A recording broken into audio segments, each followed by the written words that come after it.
اے میرے رب، یہ عید کا مبارک دن ہے، تیری رحمتوں کا دن ہے، تیری بخششوں کا دن ہے، تیری نعمتوں کا دن ہے۔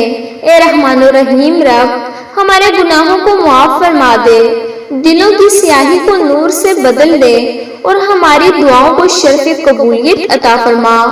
یا رب، جو اس دن خوش نہیں اسے خوشی عطا فرما، جو اس دن تنہا ہے اسے کوئی ساتھی عطا فرما، جو تنگ دست ہے اسے رزق حلال کی فراوانی عطا فرما، اور جو بیمار ہے اسے شفا عطا فرما۔ اے رب کریم، ہمارے دلوں کو کینہ، حسد اور بغض سے پاک فرما، ہمیں سچ بولنے والا، عدل کرنے والا اور اپنے بندوں کے ساتھ حسن سلوک کرنے والا بنا دے۔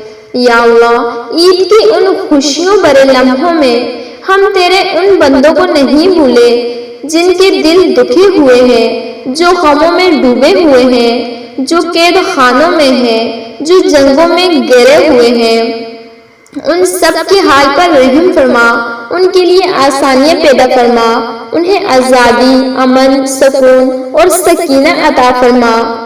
اے مالک الملک، ہماری عید کو حقیقی عید بنا دے، جہاں دل بھی خوش ہوں، اعمال بھی مقبول ہوں اور تم بھی ہم سے راضی ہو۔ آمین یا رب العالمین۔